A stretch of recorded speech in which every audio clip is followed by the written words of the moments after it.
부모님이 자식에게 용돈을 주는 일, 너무 흔한 일입니다. 자식이 결혼할 때 전세자금 조금 보태주는 것도 마찬가지입니다. 형제끼리 돈을 빌려주고 갚는 일도 그렇게 이상하지 않습니다. 가족 간에는 계산 없이 도와주는 게 당연하다고 생각하기 때문입니다. 그런데 지금은 상황이 달라졌습니다. 국세청이 가족 간 계좌이체까지 하나하나 들여다보고 있기 때문입니다. 그냥 생활비로 보낸 돈이 증여로 바뀌고 작은 도움 하나가 세무조사로 이어지기도 합니다. 심지어 세무공무원들이 추징세금의 일부를 포상금으로 받는 제도까지 생겼습니다. 앞으로는 공무원들 입장에서도 실적이 되는 셈입니다. 그래서 세무조사가 더 타이트하고 엄격하게 이루어질 수밖에 없습니다. 특히 현금 거래나 계좌이체처럼 기록이 남는 돈 거래는 피할 수가 없습니다. 그리고 이 모든 조사의 출발점이 바로 금액입니다. 몇십만 원은 문제없지만 일정 금액을 넘는 순간부터는 얘기가 달라집니다. 그 기준을 모르고 돈을 주고받았다가 억울하게 세금 폭탄을 맞는 경우도 있습니다. 많은 분들이 말합니다. 이게 왜 세금 문제가 되는지 이해가 안 된다고. 그럴 수 있습니다. 하지만 국세청은 그렇게 보지 않습니다. 가족 간이라도 금액이 크고 무상으로 주고받는 돈은 대부분 증여로 추정합니다. 증여로 추정된다는 건 납세자가 그게 아니라고 입증하지 못하면 과세된다는 뜻입니다. 특히 아파트 같은 고가 자산을 구매할 때는 자금 출처 조사가 함께 붙습니다. 한번 의심받기 시작하면 전산으로 자동 추적됩니다. 세무조사는 시작되면 끝까지 갑니다. 이제는 돈을 벌어도 쓰고 나눠도 조심해야 하는 시대입니다. 그렇다면 어디까지가 괜찮고 어느 정도부터 문제가 되는 걸까요? 오늘 영상에서는 국세청이 주목하는 자금의 흐름과 절대 넘지 말아야 할 금액의 기준을 알려드리겠습니다. 그리고 조사 대상이 되지 않기 위한 방법도 구체적으로 알려드릴 겁니다. 단 한 번의 이체로 세무조사를 받는 일이 없도록 지금부터 끝까지 들어보시기 바랍니다. 왜 국세청은 가족 간 돈거래를 들여다보기 시작했을까? 국세청이 가족 간 돈거래까지 관심을 가지기 시작한 이유는 명확합니다. 최근 몇 년간 국가의 세수가 크게 줄어들었습니다. 구체적으로는 2년 동안 약 90조 원 규모의 세금이 부족했습니다. 그만큼 나라 살림이 빠듯해졌다는 뜻입니다. 이렇게 세금이 부족해지면 국세청은 세무조사를 강화하게 됩니다. 원래는 기업이나 고소득자 중심으로 조사하던 것을 이제는 일반 국민의 생활 속 거래까지 확대하고 있습니다. 그 중에서도 가장 손쉽게 세금을 거둘 수 있는 분야가 바로 증여세입니다. 누군가에게 돈을 무상으로 주면 그게 증여가 되기 때문입니다. 국세청은 가족 간 자금 이동이 많다는 사실을 이미 알고 있습니다. 특히 자식에게 아파트 전세금이나 결혼자금을 지원하는 경우가 많습니다. 이런 지원이 대부분 증여 신고 없이 이루어지고 있다는 점도 파악하고 있습니다. 그리고 문제는 이걸 들여다보기 시작하면 너무 많은 케이스가 잡힌다는 점입니다.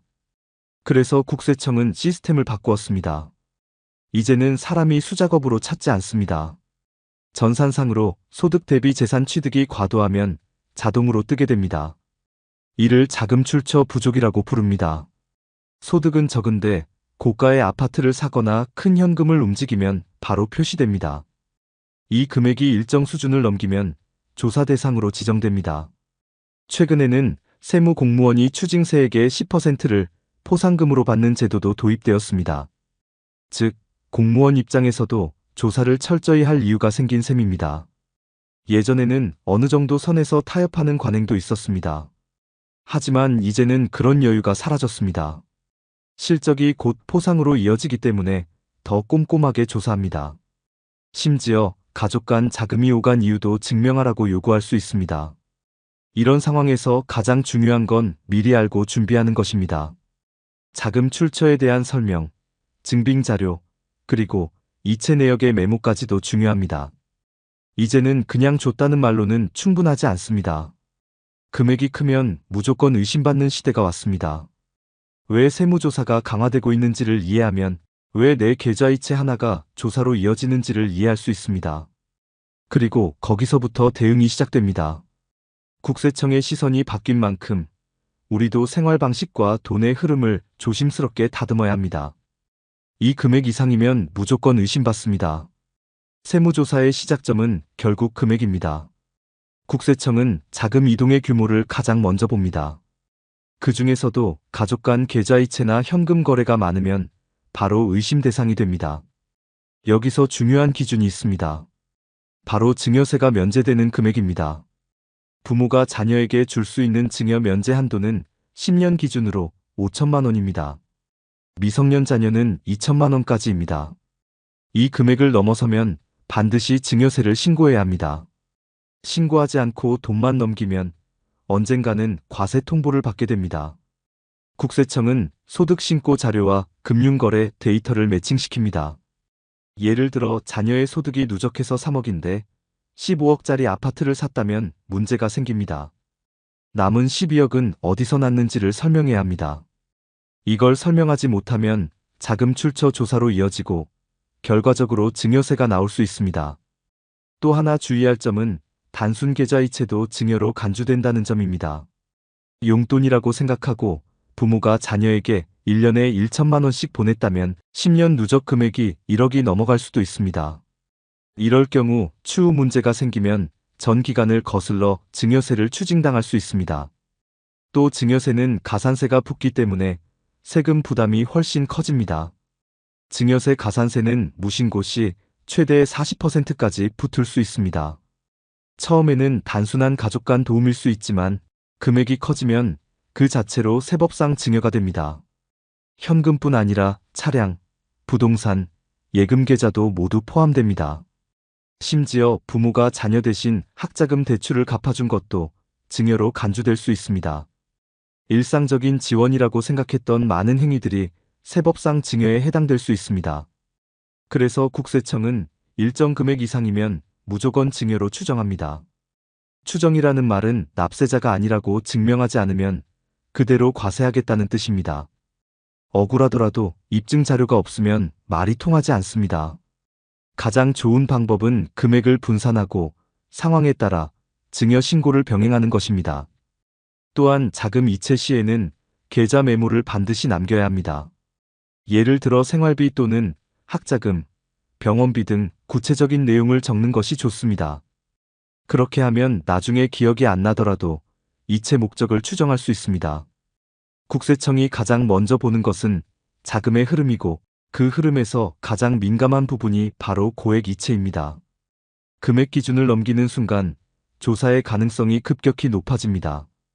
자녀가 무직이거나 사회초년생인 경우에는 더 민감하게 작용합니다. 소득이 없는데 큰 돈을 움직이면 의심받을 수밖에 없습니다. 그래서 가족 간에라도 금액이 크면 반드시 신고 여부를 고민해야 합니다. 가끔은 증여세보다 차용 방식이 더 나은 선택일 수도 있습니다. 어떻게 전달하느냐, 어떤 방식으로 남기느냐에 따라 결과가 완전히 달라집니다.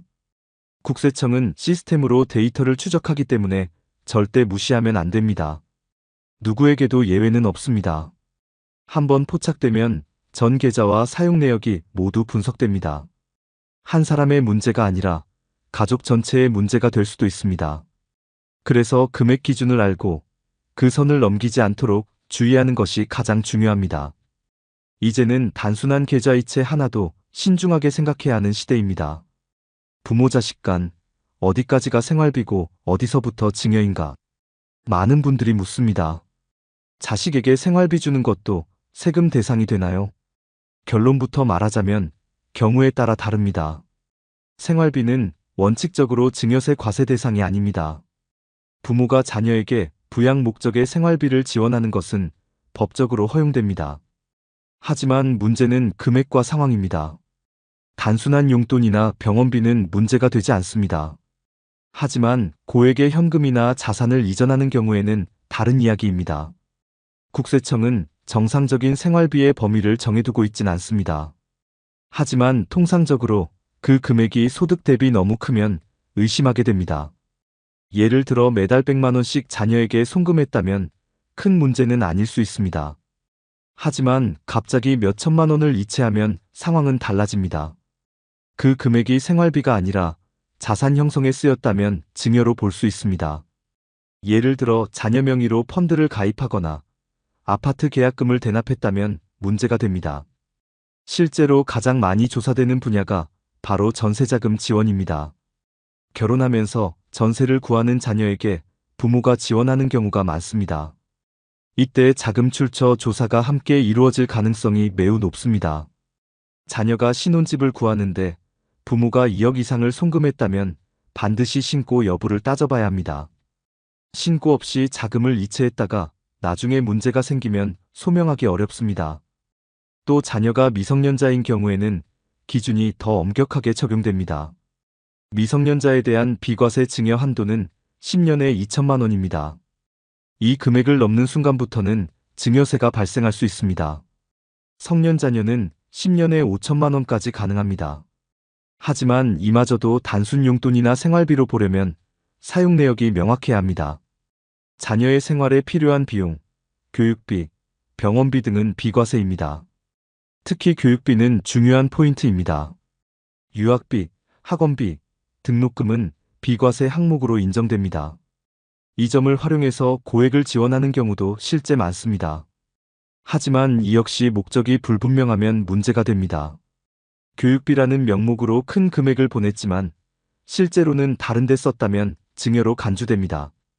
또 정기적으로 큰 금액을 동일 계좌로 이체하면 생활비로 보기 어렵다는 시각도 있습니다. 예를 들어 매달 500만 원을 이체하고 그 돈으로 자녀가 차를 샀다면 그건 자산 취득입니다.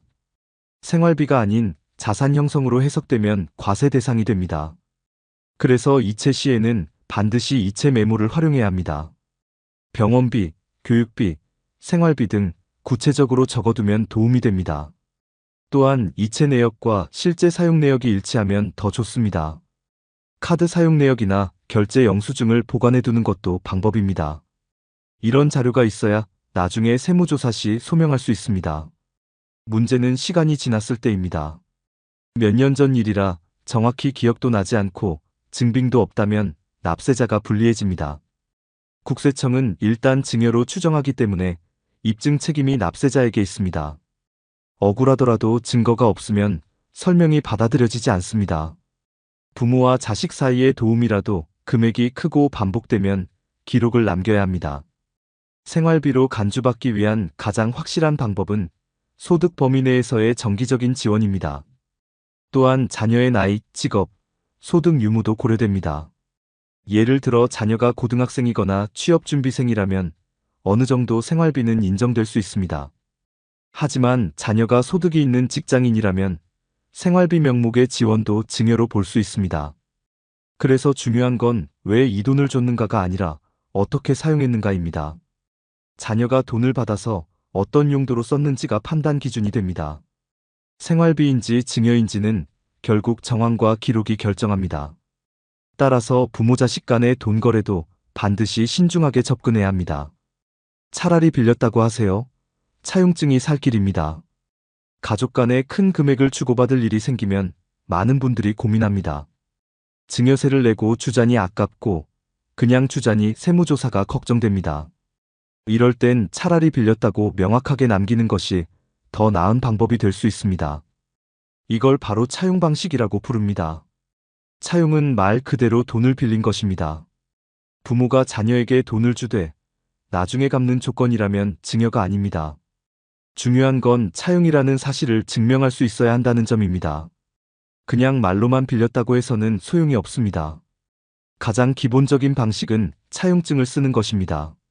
차용증에는 날짜, 금액, 상환 조건, 이자, 유무 등을 명확히 기재해야 합니다. 특히 상환 계획이 들어가야 합니다.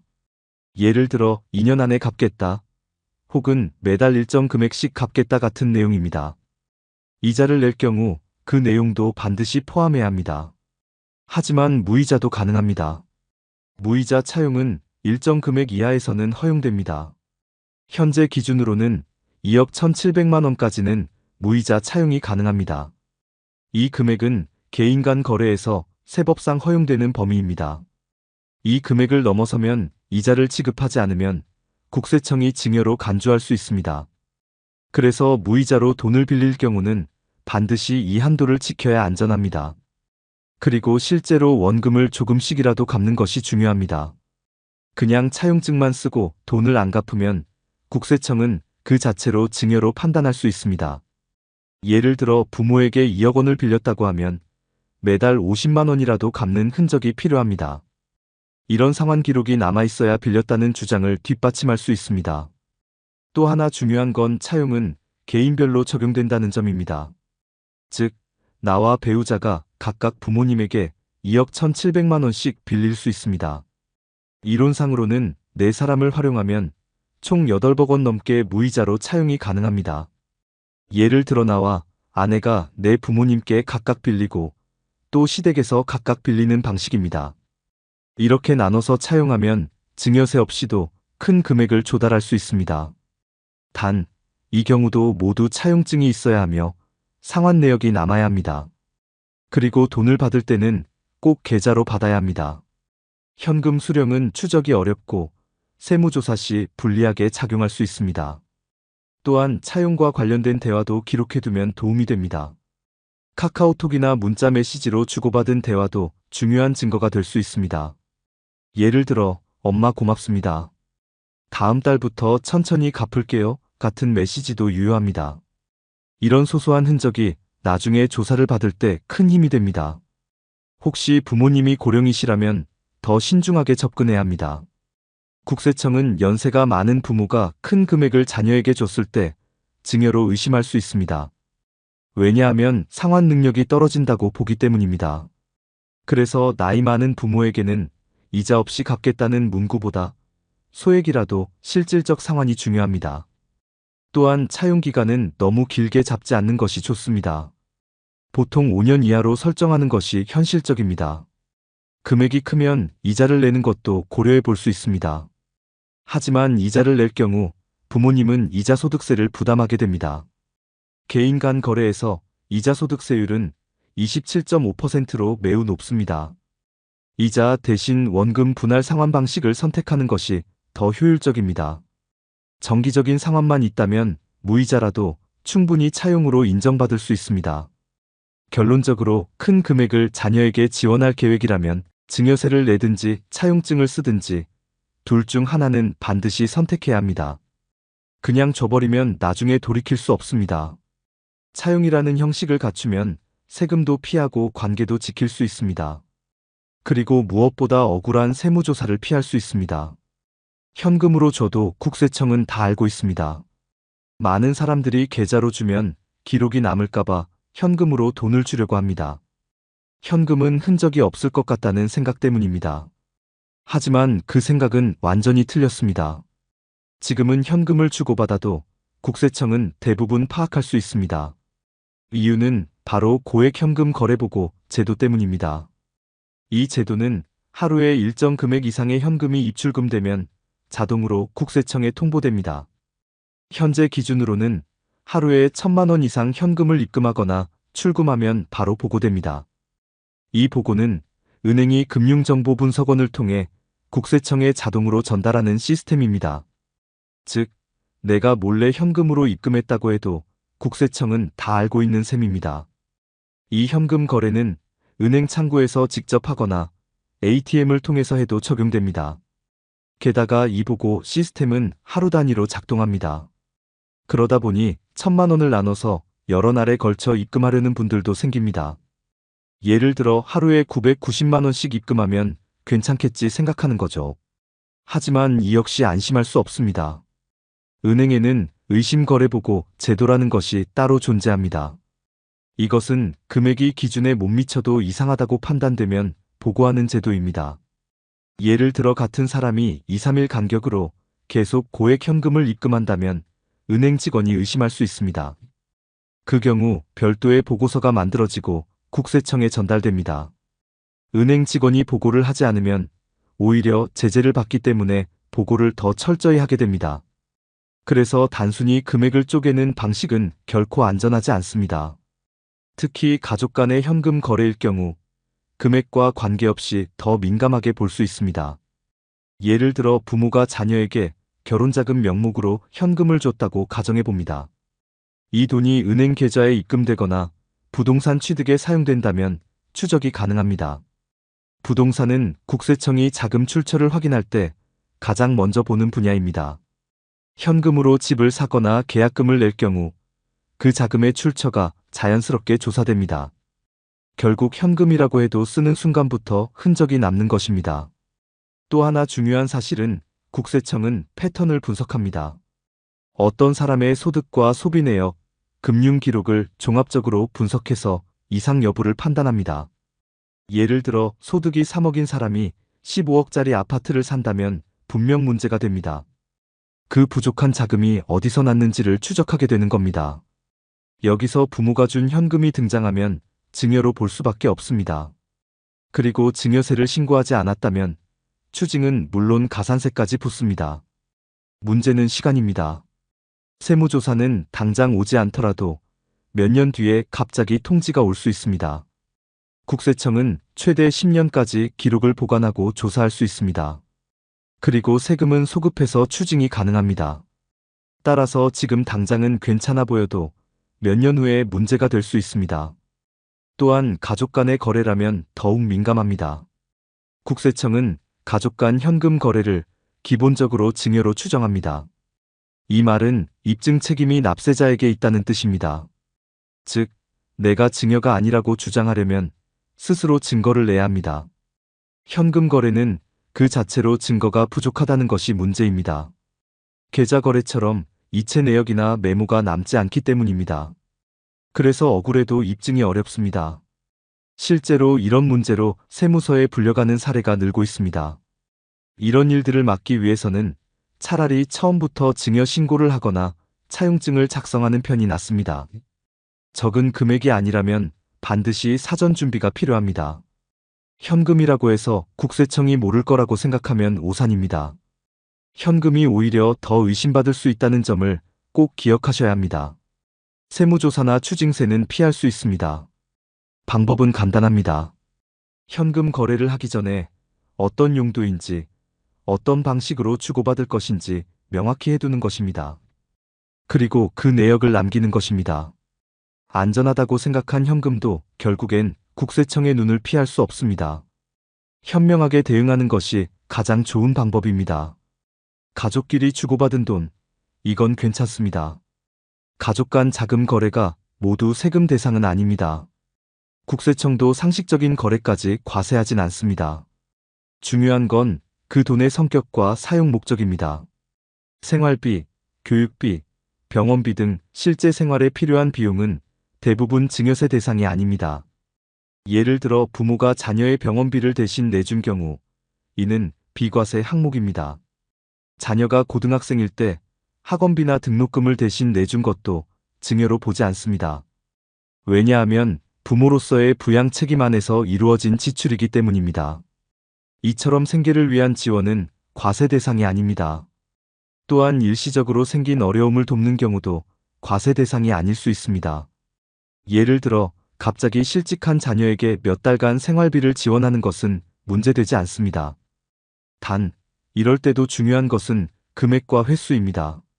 한 번에 1,000만 원이 넘는 돈을 자주 보낸다면 의심의 여지가 생깁니다.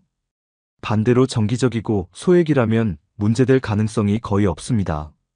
또 하나의 예외는 부부간의 자금 거래입니다. 배우자 사이의 계좌이체는 원칙적으로 증여세가 과세되지 않습니다. 왜냐하면 부부는 공동생활을 하는 관계로 인정되기 때문입니다. 생활비, 자녀 양육비, 교육비 등 모든 경제활동이 함께 이루어지기 때문입니다. 예를 들어 남편 월급에서 생활비로 1,000만 원을 아내에게 이체해도 문제가 없습니다. 또는 아내 통장에서 남편 보험료를 자동이체해도 과세되지 않습니다. 이런 건 대부분의 가정에서 흔히 있는 일이기 때문입니다. 그러나 단 하나, 부동산을 공동명의로 취득할 때는 조심해야 합니다. 특히 한 명만 소득이 있는 상황에서 공동명의로 고가 아파트를 구입하면 문제가 생깁니다. 왜냐하면 소득이 없는 배우자가 자기 돈으로 취득한 게 아니라면 증여로 간주될 수 있기 때문입니다. 이럴 때는 미리 자금 계획서를 세우고 일부는 증여 신고를 하는 것이 안전합니다. 또한 자녀가 미성년자인 경우 부모의 자금 지원이 제한될 수 있습니다. 예를 들어 미성년 자녀 명의의 계좌에 큰 돈을 송금하면 문제가 생깁니다. 자녀가 직접 사용할 수 없는 돈이기 때문에 실질적으로는 부모의 통제로 해석될 수 있습니다. 이럴 경우 증여세 과세가 발생할 수 있습니다. 하지만 자녀가 고등학생이고 생활비나 교육비 명목이라면 인정될 수 있습니다. 따라서 자녀에게 돈을 줄 때는 용도와 사용 시점, 금액을 고려해야 합니다. 용돈 정도는 큰 문제가 되지 않습니다. 하지만 차량 구매, 여행 경비, 고가의 취미 활동 지원 등은 과세 대상이 될 수 있습니다. 특히 자녀가 성인이라면 더욱 주의가 필요합니다. 성인 자녀에게 일정 금액 이상을 지원하면 증여세 문제가 바로 따라옵니다. 따라서 자녀가 소득이 있을 경우에는 자금 지원보다는 차용 방식이 더 안전합니다. 그리고 자주 묻는 질문 중 하나가 손주에 대한 용돈이나 세뱃돈입니다. 이런 건 대부분 소액이라면 과세 대상이 아닙니다. 세뱃돈처럼 반복적이지 않은 일회성 지급은 세법상 크게 문제되지 않습니다. 하지만 매달 일정 금액을 정기적으로 입금하는 경우는 이야기가 다릅니다.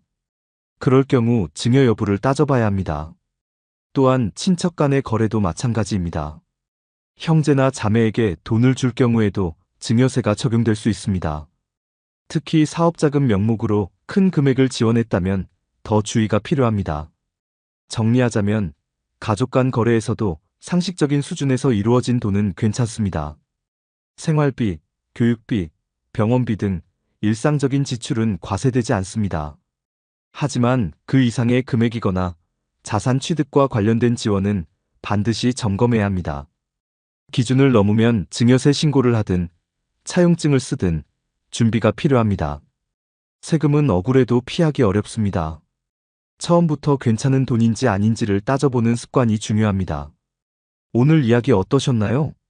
가족끼리 주고받은 돈이 문제될 수도 있다는 말, 사실 처음 들으면 납득하기 어려운 부분도 있을 겁니다. 부모가 자식에게, 자식이 부모에게 생활비를 보내는 건 흔한 일이죠. 하지만 국세청 입장에서는 그 모든 흐름이 과세 대상인지 아닌지를 판단하는 근거가 됩니다. 그리고 그 판단 기준은 생각보다 단순하지 않습니다. 특히 요즘처럼 세수 부족이 큰 상황에서는 과세 대상이 아닌 것도 들여다볼 수 있습니다. 실제로 세무 공무원들이 추징한 세금에 따라 포상금을 받는 제도까지 도입됐습니다. 이 말은 앞으로는 세무조사가 더 강해질 수 있다는 의미이기도 합니다. 가족 간 거래라고 방심해서는 안 됩니다. 현금이든 계좌이체든 기록이 남는 이상 꼬리가 잡힐 수 있습니다. 그렇다면 우리는 어떻게 해야 할까요? 가장 중요한 건 평소에 준비를 잘 해두는 겁니다. 생활비처럼 비과세 대상인 경우라도 메모를 남기고 근거를 남겨두는 습관이 필요합니다. 증여가 맞다면 과감하게 증여세 신고를 하는 것이 가장 깔끔합니다. 세금을 줄이려다 탈세로 오해받으면 더 큰 손해로 이어집니다. 부모님의 지원이 필요한 경우 일부는 차용증을 써서 빌리는 형식으로 바꾸는 것도 방법입니다. 단순히 돈을 받는 것이 아니라 빌린다는 증거와 상환 계획을 갖추는 것이죠. 또한 무이자로 빌릴 수 있는 범위가 있다는 점도 잘 활용해 보시기 바랍니다. 부부간 거래는 비교적 안전하지만 고가의 부동산을 공동 명의로 취득하는 경우에는 증여세가 나올 수 있습니다. 이럴 땐 명의 비율과 자금 계획서를 꼼꼼히 따져보는 게 좋습니다. 마지막으로 현금 입출금은 아무 흔적이 안 남을 거라 생각할 수 있지만 그건 오산입니다. 고액 현금 거래는 자동으로 국세청에 통보됩니다. 그걸 피해보겠다고 일부러 쪼개서 입금하는 건 더 위험한 방법이 될 수 있습니다. 결국 중요한 건 내가 주고받는 돈이 어떤 돈인지 스스로 설명할 수 있어야 한다는 겁니다. 그 설명이 가능하면 억울한 세금 폭탄도 피할 수 있습니다. 지금 이 영상을 보신 분들 중에는 이미 가족 간 거래를 하고 계신 분들도 있을 겁니다. 또는 앞으로 주택 자금이나 생활비 등 자금을 지원해야 할 상황이 생길 수도 있겠죠. 이제는 무심코 돈을 주고받는 것이 아니라 한 번쯤 이게 괜찮은 건지 점검해보는 습관을 들이시길 바랍니다. 오늘 내용을 정리하자면 3가지 기억하시면 됩니다. 첫째, 가족 간 거래도 증여세 대상이 될 수 있다.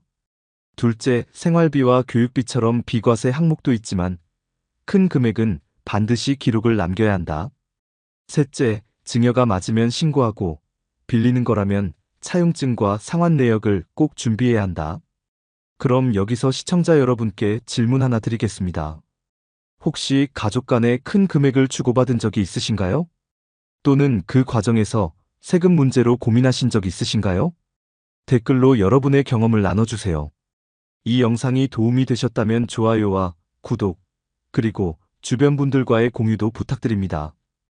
여러분의 한 번의 클릭이 더 많은 분들에게 중요한 정보를 전할 수 있게 해줍니다. 앞으로도 실생활에 꼭 필요한 정보, 쉽게 이해할 수 있는 방식으로 전해드리겠습니다. 지금까지 시청해주셔서 감사합니다.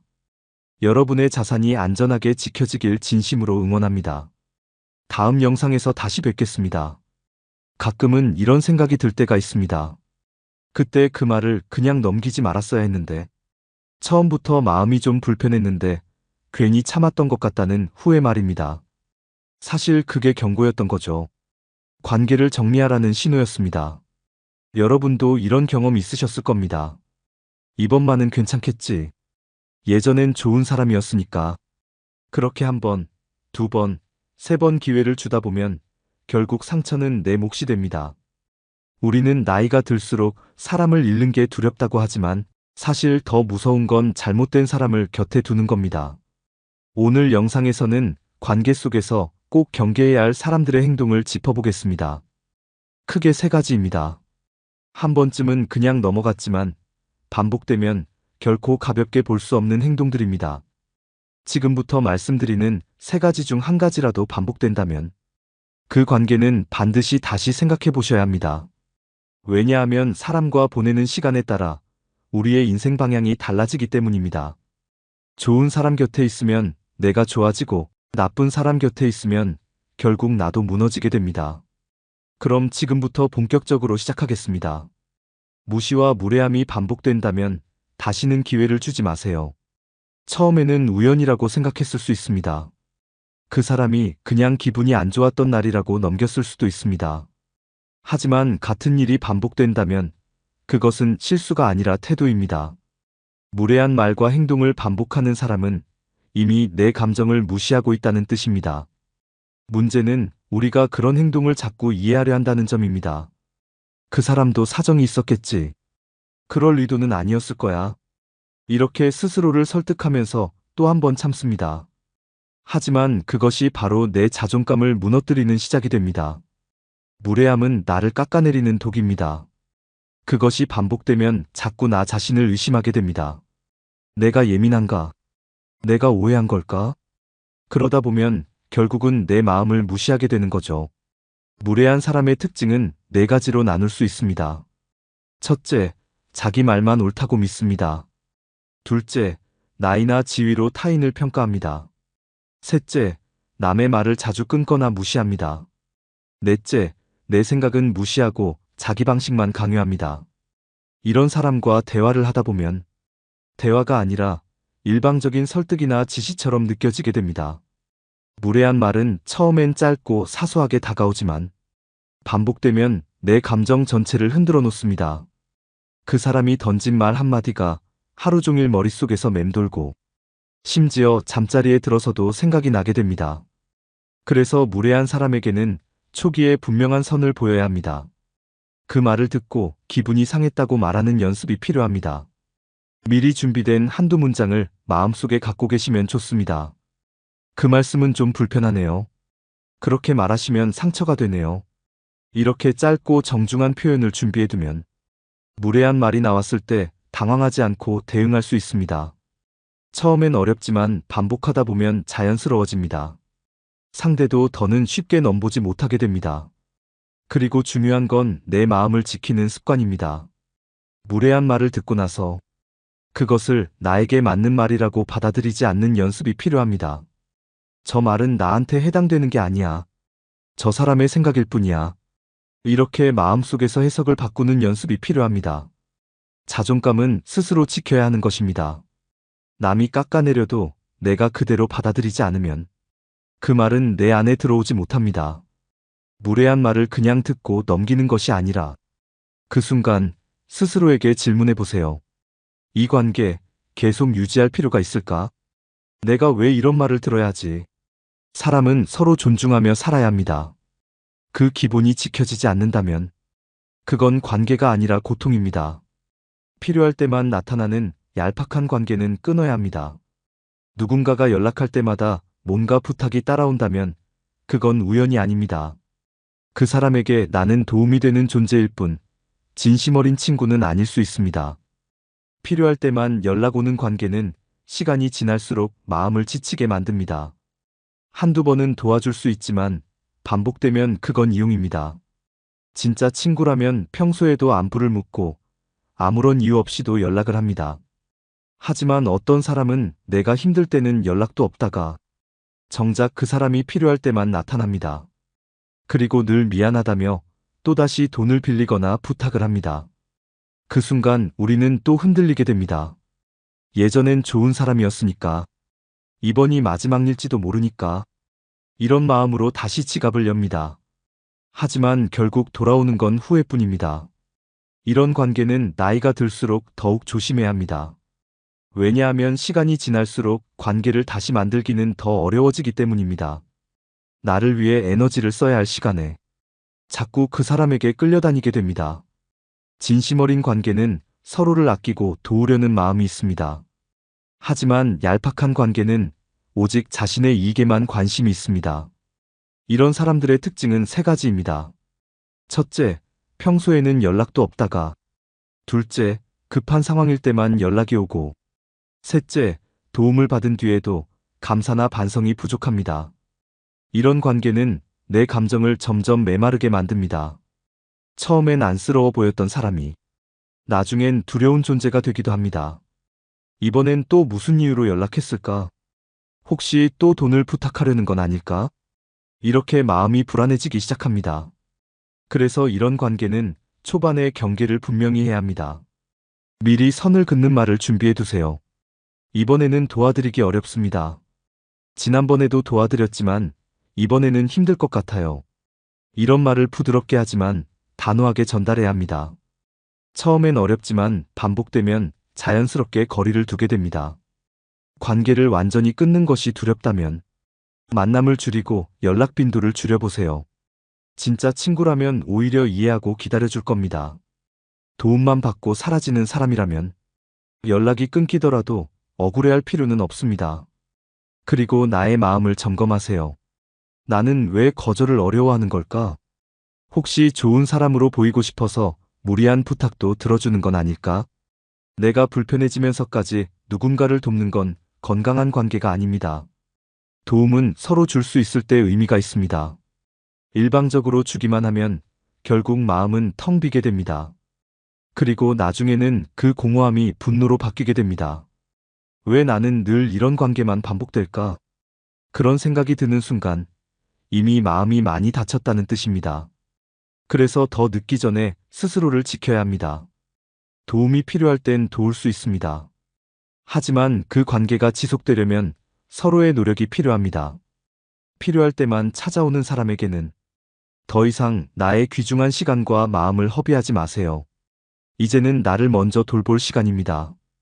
다음은 약속을 쉽게 깨는 사람에 대해 이야기해 보겠습니다. 약속을 가볍게 여기는 사람은 내 마음도 가볍게 여깁니다. 처음에는 한두 번쯤 늦거나 약속을 깬 걸 대수롭지 않게 넘길 수 있습니다. 사정이 있었겠지, 갑자기 일이 생겼나 보다 하고 이해하려 하죠. 하지만 똑같은 일이 반복되면 그건 더 이상 우연이 아닙니다. 반복되는 약속 파기는 그 사람이 나를 어떻게 생각하는지 보여주는 행동입니다.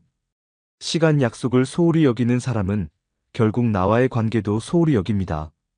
기다리는 입장에서는 생각보다 더 큰 실망과 상처가 남습니다. 특히 그 약속을 위해 일정을 조정하고 마음을 준비했을 때는 더 그렇습니다. 오늘은 꼭 만나고 싶어서 기분 좋은 옷을 입고 나왔는데 몇 마디 문자로 갑자기 취소됐다는 소식을 들으면 마음이 허탈하고 가슴이 서늘해지기 마련입니다. 그런 경험이 반복되면 나도 모르게 그 사람과의 만남 자체가 두려워집니다. 오늘은 또 무슨 이유로 취소할까? 이번에도 늦지 않을까 하는 불안이 먼저 떠오르죠. 그렇게 되면 관계 자체가 즐겁지 않고 부담으로 바뀝니다. 어떤 사람은 약속을 쉽게 여깁니다. 자신은 그냥 상황이 안 돼서 취소했을 뿐이라 생각하죠. 하지만 상대방은 그 시간을 위해 마음을 준비하고 기대까지 했다는 걸 모르는 경우가 많습니다. 약속은 단순한 일정 조율이 아닙니다. 그 시간에 함께하겠다는 존중의 표현이고 마음을 내는 행위입니다. 그런 약속이 반복해서 깨지면 마음의 거리는 점점 멀어지게 됩니다. 그 사람을 다시 믿고 싶지만 이미 믿음에 금이 간 상태가 됩니다. 자꾸 늦는 사람, 자주 약속을 바꾸는 사람에게는 처음엔 말로 감정을 전해보는 것이 좋습니다. 그때 당신이 늦었을 때 나도 당황했고 마음이 좀 불편했다는 식으로 말이죠. 이건 비난이 아니라 감정을 전달하는 표현입니다. 하지만 그런 대화에도 변화가 없다면 그 관계의 형태를 다시 정리할 필요가 있습니다. 시간을 정해 만나는 대신 자유로운 일정 속에서 자연스럽게 마주치는 방식으로 바꾸는 것도 한 방법입니다. 특히 중요한 일정에는 그 사람을 포함시키지 않는 게 좋습니다. 그렇게 하면 나도 더 이상 실망하지 않게 됩니다. 그리고 나의 소중한 시간도 지킬 수 있습니다. 시간을 지키지 않는다는 건 결국 상대방을 소홀히 여긴다는 뜻입니다. 그 사람에게 나와의 만남이 얼마나 중요하지 않은지를 보여주는 행동입니다. 그리고 그것은 곧 나 자신에 대한 무시로 이어지기도 합니다. 우리 나이에 반복되는 실망을 감당하는 건 예전처럼 간단하지 않습니다. 마음이 한 번 다치면 회복에 더 많은 시간이 걸립니다. 그래서 더 이상은 가벼운 약속 파기를 그냥 넘겨서는 안 됩니다. 스스로에게 물어보세요. 나는 지금 이 관계에서 기쁨을 얻고 있는가? 아니면 괜히 또 실망할까봐 걱정부터 하고 있는가? 그 사람이 있는 자리에 가는 것이 설레는가? 아니면 혹시 또 펑크날까 긴장되는가? 이런 질문에 답하면서 관계의 방향을 다시 점검해 보세요. 가벼운 약속 파기는 마음의 무게도 가볍게 만듭니다. 그리고 결국엔 나도 모르게 그 사람과 거리를 두게 만듭니다. 그걸 억지로 붙잡고 억지로 맞추려 하다 보면 오히려 내 감정만 더 무거워지고 지치게 됩니다. 지금 이 순간부터는 나를 소중하게 여기는 쪽으로 선택하셔야 합니다. 누군가와의 만남이 반복적으로 내 마음을 상하게 한다면 그 관계는 이제 조정이 필요한 시점입니다. 우리는 모두 편안한 관계 안에서 웃고 말하고 나눌 자격이 있습니다. 그 자격을 지키기 위해서라도 약속을 쉽게 여기는 사람과의 관계는 다시 생각해 보셔야 합니다. 이제 마지막으로 오늘 내용을 정리하고 마무리하겠습니다. 지금까지 관계 속에서 반드시 경계해야 할 3가지 행동에 대해 함께 살펴봤습니다. 무시와 무례함이 반복되는 사람, 필요할 때만 연락하는 얄팍한 사람, 그리고 약속을 가볍게 여기는 사람. 이 3가지는 그냥 불편한 정도로 넘길 문제가 아닙니다. 반복되면 반드시 내 마음에 흔적을 남기고 결국은 삶의 질을 떨어뜨리는 독이 됩니다. 관계라는 것은 서로 존중하고 지켜주는 약속 속에서 유지됩니다. 그 기본이 깨지는 순간 그 관계는 다시 생각해 볼 필요가 있습니다. 혹시 지금 떠오르는 사람이 있으신가요?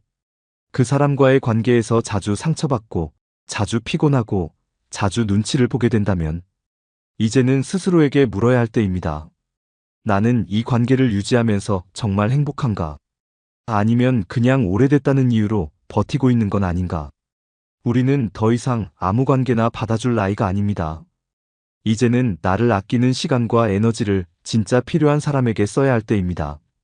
내가 나를 존중할 때 세상도 나를 존중하기 시작합니다.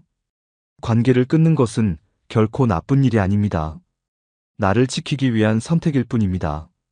중요한 건 끊는 것보다 거리를 조정하는 것입니다. 꼭 잘라내지 않더라도 내 마음이 다치지 않을 만큼의 간격을 유지하면 됩니다. 그렇게 한 걸음 물러서서 보면 그 사람의 진짜 모습이 더 잘 보일 때도 있습니다. 우리에게는 이제 지켜야 할 것들이 많습니다. 건강도 마음도 그리고 하루하루의 소중한 시간도. 이제는 내가 나를 우선순위에 두고 살아야 합니다. 사람에게 너무 지치지 말고 사람에게 휘둘리지도 마세요. 여러분, 오늘 영상 속에서 가장 마음에 남는 부분은 무엇이었나요? 혹시 비슷한 경험이 있으셨다면 댓글로 나눠주세요. 누군가에게는 여러분의 경험이 큰 위로가 될 수 있습니다. 그리고 이 영상이 도움이 되셨다면 좋아요와 구독, 알림 설정도 함께 부탁드립니다. 다음 영상에서는 여러분의 삶을 더 가볍고 따뜻하게 만들어줄 또 다른 이야기를 가지고 다시 찾아뵙겠습니다. 오늘도 나를 위해, 내 감정을 위해 한 걸음 더 따뜻한 선택을 하시길 바랍니다. 감사합니다. 사람을 알아간다는 건 참 어려운 일입니다. 겉으로는 다정하고 예의 바른 사람이었는데 시간이 지나면 전혀 다른 얼굴을 보이기도 합니다. 그렇다고 모든 사람을 오래 지켜볼 수는 없습니다. 특히 사회생활을 하다 보면 짧은 시간 안에 사람을 파악해야 할 때가 많습니다. 그럴 때 제가 자주 쓰는 방법이 하나 있습니다. 바로 그 사람과 밥 한 끼를 먹어보는 겁니다. 많은 사람들이 말이나 옷차림을 보고 사람을 판단합니다. 하지만 진짜 모습은 밥상에서 드러나는 경우가 많습니다. 왜 그럴까요? 식사 자리에서는 자연스럽게 그 사람의 본 모습이 나오기 때문입니다. 음식이 늦게 나왔을 때의 반응, 식당 직원에게 하는 말투, 같이 앉은 사람을 얼마나 배려하는지, 식사 중 핸드폰을 만지는지, 대화를 하는지, 이 모든 것이 그 사람의 성격과 인성을 보여줍니다. 제가 경험한 바로는 밥 한 끼가 말 천마디보다 진실합니다. 그래서 저는 누군가와 가까워지기 전에 꼭 밥을 한번 먹어봅니다. 이런 경험을 여러 번 하다 보니 식사 자리에서 어떤 행동이 어떤 의미를 가지는지 조금씩 알게 되었습니다. 지금부터 그 이야기를 들려드리겠습니다. 밥상에서 드러나는 6가지 신호를 통해 우리가 어떤 사람과 관계를 맺고 있는지 더 깊이 이해할 수 있습니다. 이 내용은 평소 사람을 만나는 데 있어 기준이 되어줄 수 있을 겁니다. 그리고 앞으로 인간관계를 새롭게 바라보는 계기가 될 수도 있습니다. 지금부터 하나씩 살펴보겠습니다. 첫 번째, 식사 속에서 드러나는 리더십의 태도입니다. 리더십은 거창한 자리가 아니라 아주 일상적인 식사 자리에서도 확인할 수 있습니다. 같이 밥을 먹다 보면 누가 분위기를 이끄는 사람인지 자연스럽게 드러납니다. 누군가는 조용히 따르는 편이고 누군가는 상황을 정리하고 이끌어갑니다. 이때 중요한 건 단순히 말을 많이 하느냐가 아닙니다. 말을 많이 해도 중심을 흐트러뜨리는 사람도 있고 말이 많지 않아도 전체를 편하게 만드는 사람도 있습니다. 메뉴를 정할 때도 리더십이 드러납니다. 다수가 편하게 고를 수 있도록 배려하는 사람이 있는가 하면 자기 입맛대로 고집을 부리는 사람도 있습니다. 음식이 늦게 나왔을 때 당황하지 않고 직원에게 조용히 이야기하는 사람. 그런 사람은 평소에도 위기 상황에서 침착하게 대응할 가능성이 큽니다. 반대로 바로 짜증을 내거나 큰 소리를 내는 사람은 조급한 성향일 수 있습니다. 또한 식사 자리를 조율하는 능력도 중요한 포인트입니다. 누가 누구 옆에 앉으면 좋은지, 누가 말이 적은지 파악하고 자연스럽게 대화를 유도하는 사람이 진짜 리더입니다. 리더십은 목소리 크기에서 나오는 것이 아닙니다. 상대방을 편하게 만들고 분위기를 좋게 만드는 능력이 진짜 리더십입니다. 밥상에서의 행동은 그 사람의 평소 성향을 거의 그대로 보여줍니다. 대화가 단절될 때 조용히 분위기를 살리는 멘트를 던지는 사람도 있습니다. 이런 사람은 직장에서든 모임에서든 분위기 메이커가 될 수 있습니다. 또한 음식이 빠졌을 때 직원에게 예의 바르게 요청할 수 있는 사람. 그런 사람은 스트레스 상황에서도 감정을 조절할 줄 압니다. 반대로 감정이 얼굴에 바로 드러나고 남을 탓하는 사람은 직장에서도 갈등을 자주 겪을 가능성이 있습니다. 식사 자리에서 대화를 독점하는 사람도 있습니다. 자신의 이야기만 하고 남의 말을 끊는 사람은 협업보다 개인 중심적인 성향일 수 있습니다. 그 반대도 있습니다. 다른 사람의 말에 고개를 끄덕이며 잘 들어주는 사람은 상대방의 의견을 존중할 줄 아는 사람입니다. 리더는 항상 앞에 서는 사람이 아닙니다. 뒤에서 조용히 팀을 살피는 사람일 수도 있습니다. 식사 자리에서도 이런 특성이 드러납니다. 누군가가 불편해 보이면 물을 따라준다든지 반찬을 건네주며 말을 거는 모습에서 그 사람의 감수성과 관찰력이 느껴집니다. 또한 계산할 때에도 리더십은 보입니다. 굳이 티내지 않고 자연스럽게 비용을 정리하는 사람이 있습니다. 그런 사람이 조직에서도 신뢰를 얻는 사람입니다. 반면 계산을 피하거나 끝까지 아무 말 없는 사람은 책임을 회피하려는 경향이 있을 수 있습니다. 식사 시간에 말을 돌려가며 모두를 참여시키는 사람도 있습니다.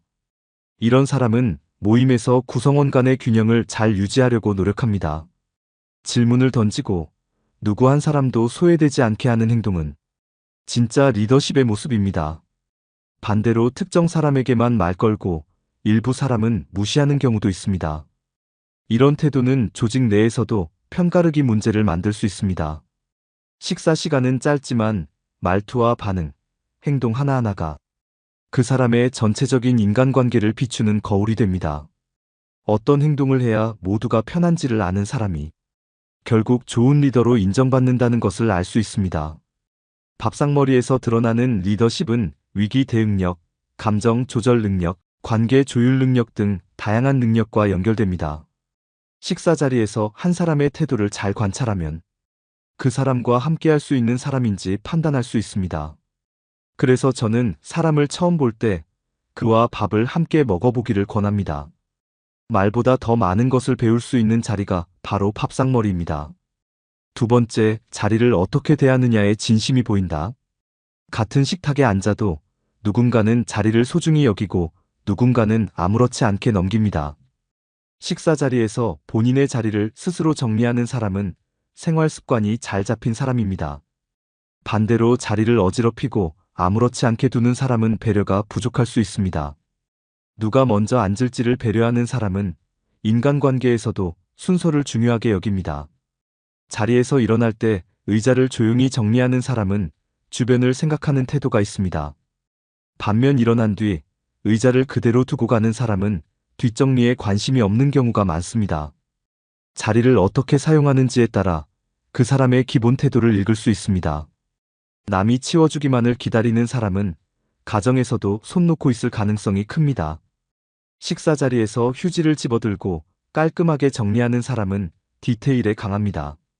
자신의 행동이 남에게 어떤 영향을 주는지를 의식하는 태도가 보입니다.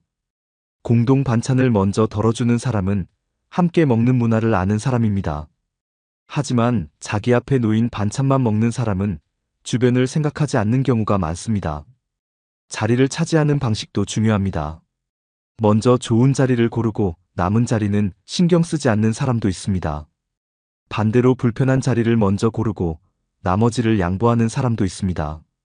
이 작은 차이가 관계에서도 그대로 나타납니다. 식사를 시작할 때 누구를 먼저 앉히는지도 눈여겨볼 부분입니다. 어른이나 손님을 먼저 앉히는 태도는 존중의 표현입니다. 반면 자리에 앉으면서 남의 동선을 전혀 고려하지 않는 사람은 상황 파악이나 공감 능력이 떨어질 수 있습니다. 자리 선택에서도 배려심이 묻어납니다. 햇빛이 너무 강하거나 냉방이 강한 자리를 먼저 앉으려는 사람은 자신만을 우선시할 수 있습니다.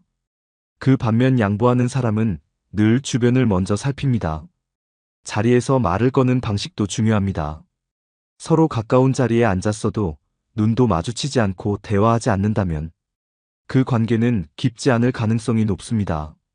자리를 바꾸어 주거나 옮겨줄 수 있는 유연함도 관계에 긍정적인 영향을 줍니다. 자리란 단순한 공간이 아니라 사람의 태도가 스며든 곳입니다. 음식이 놓인 방향에 따라 반찬을 건네주는 행동도 관찰 포인트입니다. 자신 쪽에 있는 반찬만 먹는 사람은 이기적인 면이 있습니다. 반면 건너편 사람을 위해 젓가락을 들어주는 모습은 자연스러운 배려입니다. 식탁 위에 놓인 물을 다른 사람에게 먼저 따라주는 행동에서도 그 사람의 성향을 읽을 수 있습니다. 먼저 손을 내미는 사람은 대인관계에서 적극적인 편입니다. 누군가의 불편함을 눈치채고 자리를 바꾸거나 조정해주는 사람은 정서적인 감수성이 높은 사람입니다. 자리에 앉아있는 동안의 자세도 중요합니다. 편한 자세로 앉으면서도 흐트러지지 않게 유지하는 사람은 자기 관리가 잘 되어 있는 사람입니다. 하지만 다리를 벌리고 앉거나 팔꿈치를 식탁에 올려놓는 습관은 무의식 중에 무례함을 드러낼 수 있습니다. 자리가 좁아도 조용히 정리하며 앉는 사람은 성격이 온화할 수 있습니다. 이런 사람은 공동생활에서 불필요한 충돌을 줄이는 경향이 있습니다. 자리에 앉기 전에 주변을 한번 둘러보는 행동도 중요합니다. 상대의 위치나 상황을 고려하는 태도는 관계에서도 세심한 모습을 보입니다. 자리 배치에 따라 대화가 달라진다는 걸 아는 사람은 자신의 위치를 조정하며 사람 사이의 균형을 맞추려 합니다. 식사가 끝난 후 자리를 정리하며 감사 인사를 하는 것도 인간관계에서 소중한 매너 중 하나입니다. 자리에서 조용히 일어나며 주변을 배려하는 사람은 남을 불편하게 만들지 않으려는 성향이 강합니다. 이런 사람과 함께하는 관계는 편안함을 느낄 수 있습니다. 자리를 대하는 태도는 그 사람의 진심을 가장 잘 보여주는 순간 중 하나입니다. 그래서 저는 식사 자리에서 자리를 어떻게 다루는지를 유심히 봅니다. 한 사람의 습관이 고스란히 보이기 때문입니다. 식사를 단순히 배를 채우는 시간으로만 보지 마십시오. 그 안에는 사람과 사람 사이를 잇는 진심이 숨어 있습니다. 식사 자리에서 편안하게 자리를 나눌 수 있는 사람이 오래도록 곁에 두고 싶은 사람입니다. 세 번째, 말보다 침묵이 더 많은 걸 말해준다. 함께 밥을 먹을 때 말보다 더 강하게 다가오는 게 있습니다. 바로 침묵입니다.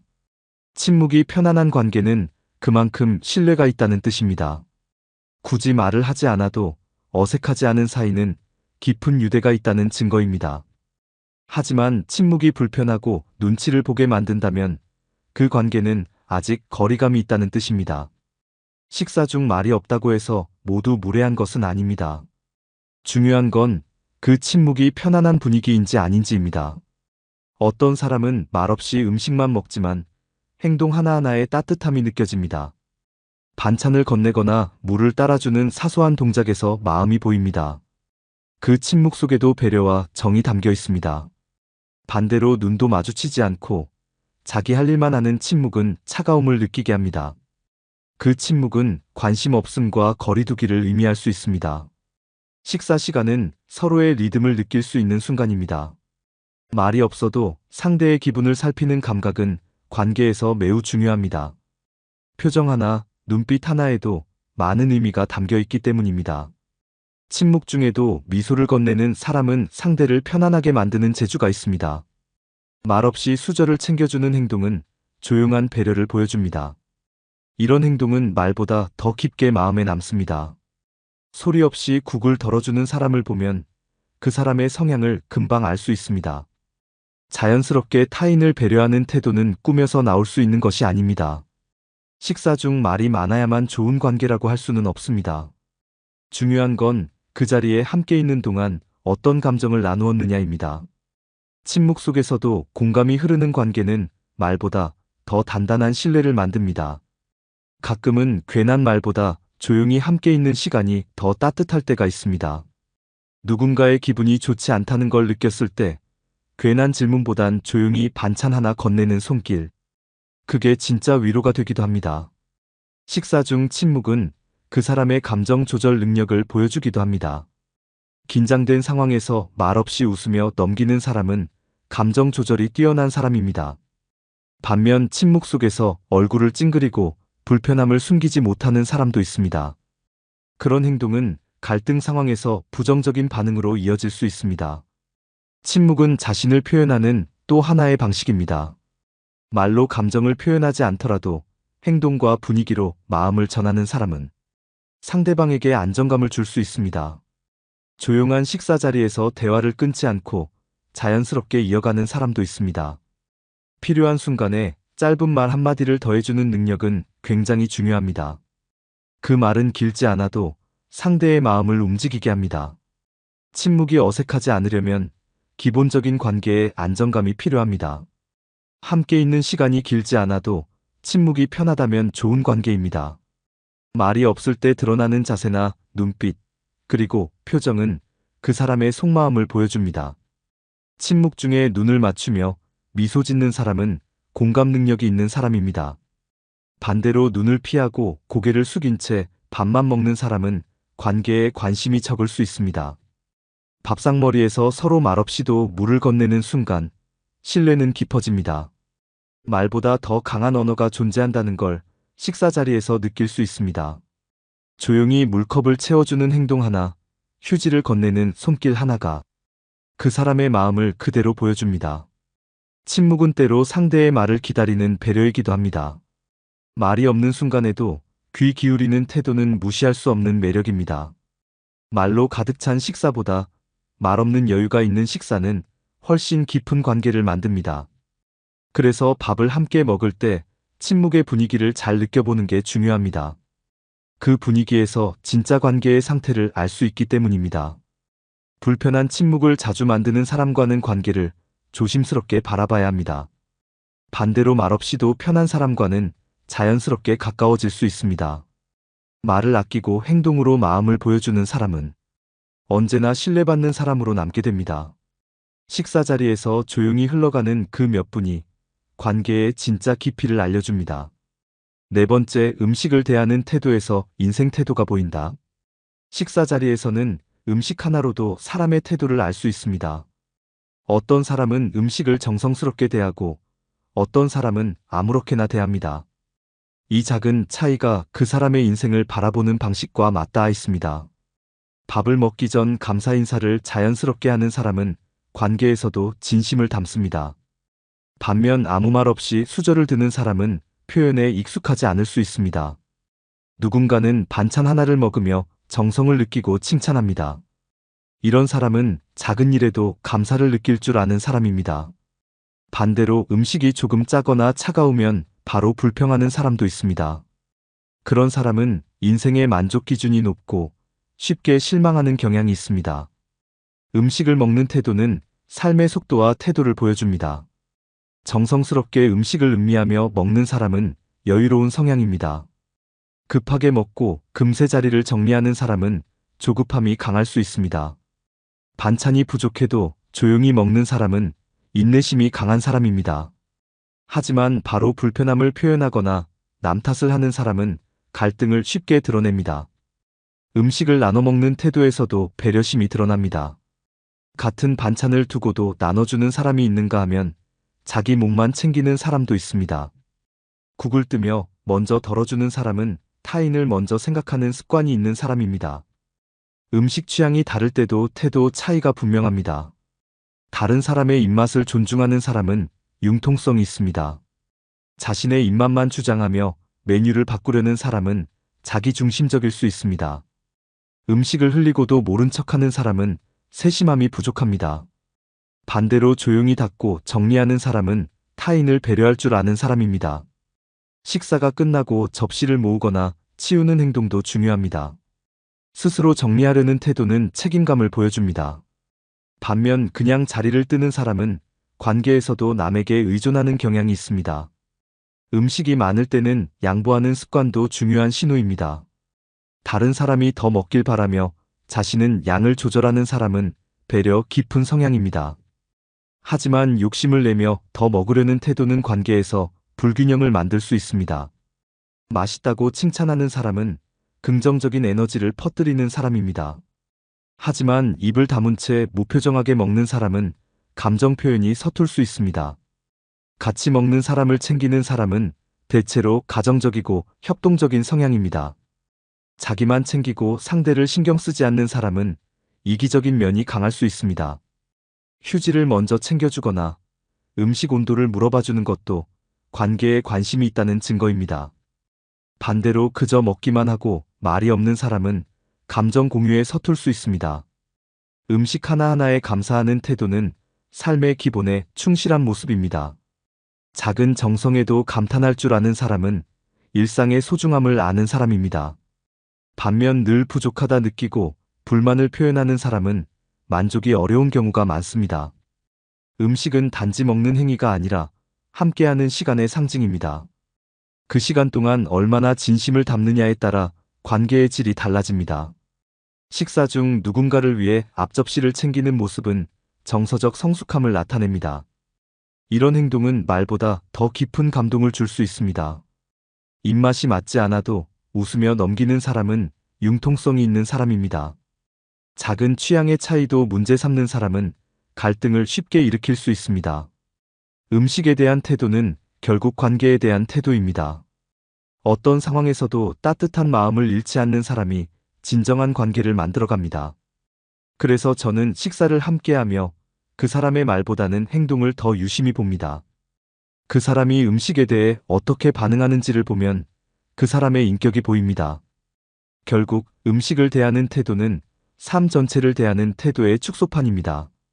그 사람의 진심과 인생의 리듬이 밥상 위에 고스란히 담겨 있습니다.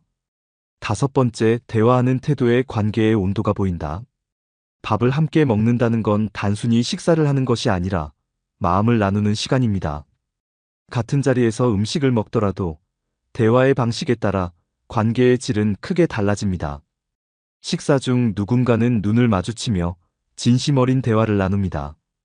반면 어떤 사람은 자기 이야기만 계속하며 상대의 반응은 무시하기도 합니다. 이런 차이 속에서 관계의 중심이 누구에게 있는지 알 수 있습니다. 상대방의 말을 끊지 않고 끝까지 들어주는 사람은 신뢰감을 줍니다. 하지만 말을 자주 끊고 자신의 의견만 강조하는 사람은 자기 중심적일 수 있습니다. 대화 중 고개를 끄덕이며 반응을 보이는 사람은 공감 능력이 뛰어난 편입니다. 반대로 반응 없이 멍하니 앉아 있는 사람은 상대방에게 소외감을 줄 수 있습니다. 질문을 던지고 상대의 생각을 물어보는 사람은 진심으로 관심이 있는 사람입니다. 하지만 일방적으로 이야기만 하는 사람은 상대를 정보수단으로만 여길 수 있습니다.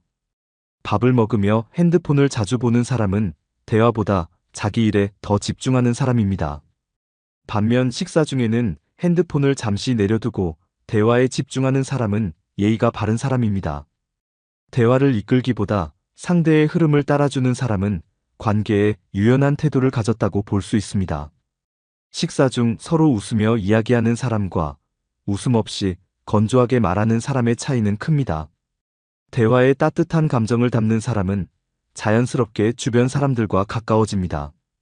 특히 식사 중 대화에서 타인의 이야기를 자주 언급하는 사람은 사회적 감각이 있고 다른 사람을 배려하는 성향이 있습니다. 반대로 자신의 이야기와 성취만 강조하는 사람은 자기 과시에 가까울 수 있습니다. 상대방의 말을 되묻는 태도는 그만큼 관심이 있다는 뜻입니다. 하지만 한번 듣고 흘리는 태도는 대화를 소모적인 행위로 만든다는 신호입니다. 말을 줄이더라도 눈빛이나 표정으로 반응하는 사람은 감정 교류에 적극적인 편입니다. 식사 중 진심으로 상대를 걱정하는 말 한마디는 관계의 깊이를 더해줍니다. 예를 들어 오늘 많이 피곤해 보이시네요. 같은 말은 관심의 표현입니다. 그런 말을 듣는 사람은 무심코 마음을 열게 됩니다. 밥을 먹으며 남을 평가하거나 비교하는 말은 피하는 것이 좋습니다. 그런 대화는 상대를 위축시키고 관계의 거리를 멀게 만듭니다. 반대로 격려와 칭찬이 담긴 대화는 식사 시간을 더 따뜻하게 만듭니다. 같이 밥을 먹으며 불편한 주제를 꺼내지 않는 사람은 분위기를 잘 읽는 사람입니다. 하지만 민감한 이야기를 꺼내 분위기를 가라앉히는 사람도 있습니다. 이런 차이가 대화의 센스, 그리고 배려의 깊이를 결정합니다. 대화 중 자주 웃음을 주는 사람은 긍정적인 관계를 만들어갑니다. 그 사람과 식사하면 기분이 좋아졌던 경험은 누구나 있을 것입니다. 이처럼 대화는 단지 정보를 주고받는 것을 넘어서 감정을 나누고 공감을 쌓는 시간입니다. 식사 자리에서 상호작용이 자연스럽고 편안한 사람은 대체로 인간관계에서도 안정적입니다. 반면 불필요한 농담이나 남의 이야기를 끌어오는 사람은 관계를 복잡하게 만들 위험이 있습니다. 대화의 주제를 적절히 선택할 수 있는 능력도 중요합니다. 음식 이야기, 일상 이야기처럼 가벼운 주제를 나누는 사람이 식사 시간의 분위기를 좋게 이끌 수 있습니다. 밥을 먹으며 상대의 반응을 살피지 않고 말만 이어가는 사람은 상대의 피로도를 생각하지 않는 사람일 수 있습니다. 관계는 결국 말이 오가는 방식에서 많은 힌트를 줍니다.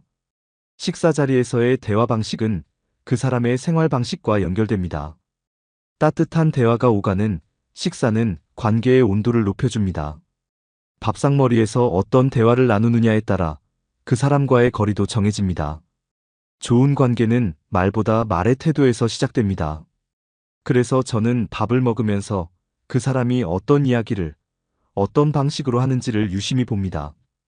그 짧은 대화 안에 마음의 깊이와 관계의 진심이 담겨 있기 때문입니다. 결국 대화의 온도는 그 사람이 사람을 얼마나 소중히 여기는지를 보여주는 지표입니다. 여섯 번째, 식사 속도와 자세도 성격을 말해준다. 같이 밥을 먹다 보면 속도와 자세만으로도 많은 것을 느낄 수 있습니다.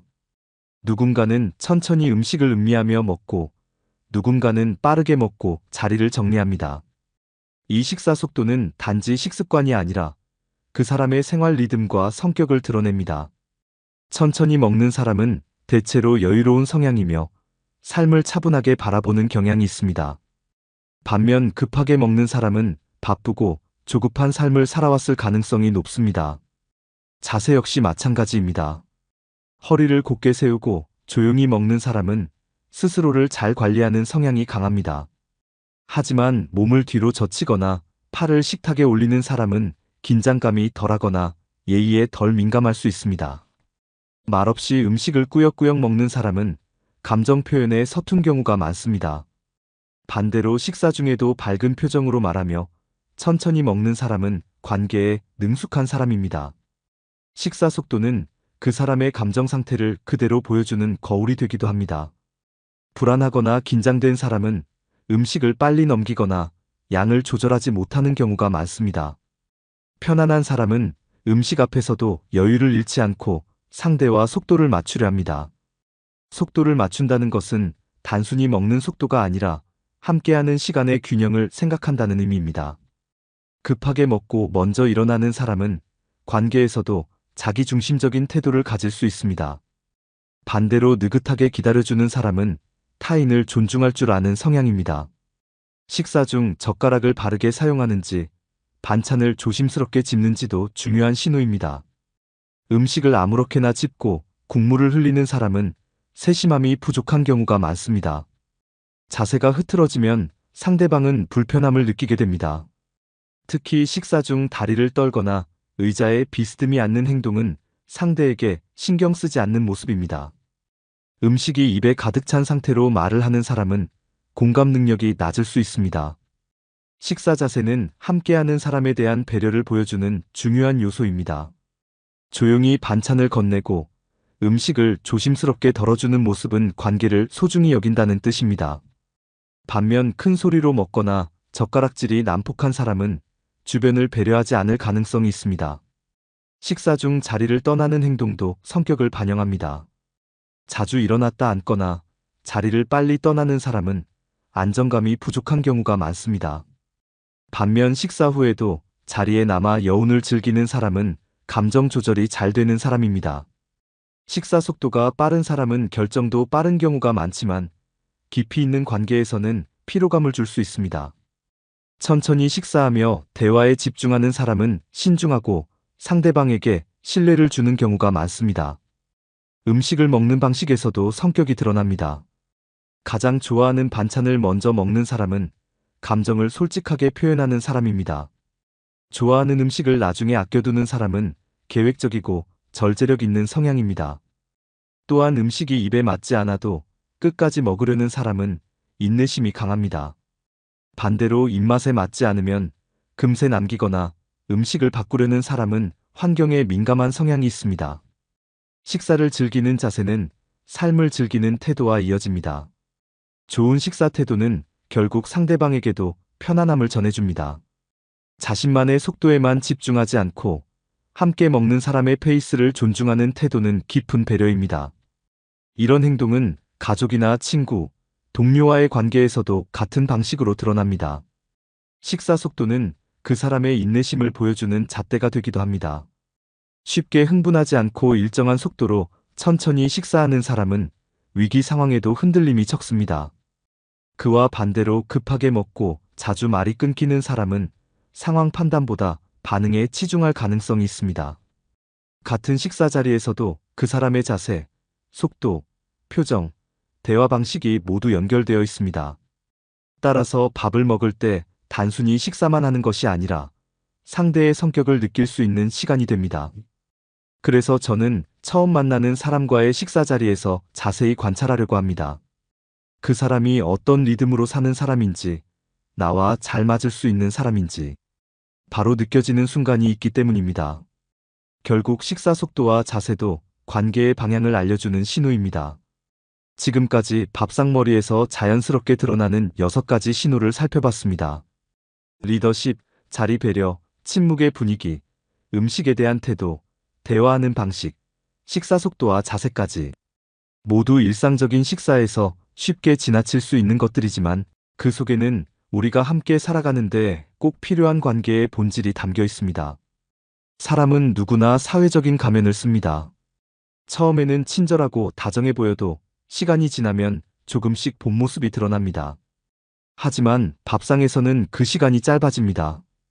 음식을 대하는 모습, 말투, 속도, 표정 하나하나에서 그 사람이 가진 진심과 본성이 자연스럽게 드러나기 때문입니다. 한 끼의 식사는 짧지만 그 안에는 그 사람의 수십 년 인생이 녹아 있습니다. 그래서 저는 지금도 누군가를 만나면 먼저 밥을 먹자고 제안합니다. 말보다 먼저 밥을 함께 나눠보면 그 사람이 어떤 사람인지 더 깊이 알 수 있기 때문입니다. 함께 밥을 먹으며 편안함을 느낄 수 있는 관계는 오래갑니다. 반대로 한 끼가 불편하게 느껴진다면 그 관계는 다시 돌아보아야 할지도 모릅니다. 밥을 먹는다는 건 단순한 식사 행위가 아닙니다. 그 사람과 한자리에 앉아 마음을 나누고 일상의 온도를 나누는 시간입니다. 관계는 말이 아닌 태도에서 시작됩니다. 특히 밥상머리에서는 그 태도가 가장 솔직하게 드러납니다. 이제 여러분도 누군가를 알고 싶다면 먼저 밥을 함께 해보세요. 말보다 빠르게, 행동보다 정직하게, 진심이 드러나는 시간이 될 수 있습니다. 그리고 그 밥 한 끼 속에서 느낀 인상은 시간이 지나도 쉽게 바뀌지 않습니다. 오늘 영상을 통해 여러분의 인간관계를 돌아보는 계기가 되셨기를 바랍니다. 혹시 최근 누군가와 함께한 식사 자리에서 그 사람의 진심이 느껴졌던 경험이 있으신가요? 또는 밥 한 끼로 사람에 대한 인상이 완전히 달라졌던 적은 없으셨나요? 여러분의 이야기를 댓글로 함께 나눠주세요. 진심 어린 경험이 더 많은 분들에게 도움이 될 수 있습니다. 그리고 이 영상이 공감이 되셨다면 좋아요와 구독 부탁드립니다. 앞으로도 삶에 꼭 필요한 이야기로 다시 찾아뵙겠습니다. 감사합니다. 며칠 전 오랜 친구들과 저녁을 먹는 자리가 있었습니다. 분위기는 무척 좋았고 오랜만에 웃음소리가 끊이지 않았습니다. 음식도 맛있었고 대화도 편안했습니다. 하지만 계산하려고 일어나는 그 순간 한 친구의 말에 마음이 무너졌습니다. 그 친구가 아무렇지 않게 이렇게 말했습니다. 오늘도 네가 내는 거지. 말은 농담 같았지만 그 안엔 묘한 당연함이 섞여 있었습니다. 고맙다는 말도 없었고 미안하다는 말도 없었습니다. 당연하다는 듯한 태도에 나는 순간 말문이 막혔습니다. 그날 이후 밥값을 계산하는 일이 다시는 예전 같지 않았습니다. 그 한마디가 관계의 방향을 완전히 바꿔버렸기 때문입니다. 우리가 함께 밥을 먹는다는 건 단지 식사 시간이 아닙니다. 그건 시간을 함께 나누고 마음을 주고받는 순간입니다. 그런 자리에서 주고받는 말과 행동은 진심을 드러냅니다. 특히 계산이라는 작은 행위는 관계의 깊이와 태도를 비추는 거울이 됩니다. 한두 번의 배려는 기쁨이지만 반복되면 부담이 됩니다. 그 부담이 아무 말 없이 쌓이기 시작하면 마음은 멀어지게 됩니다.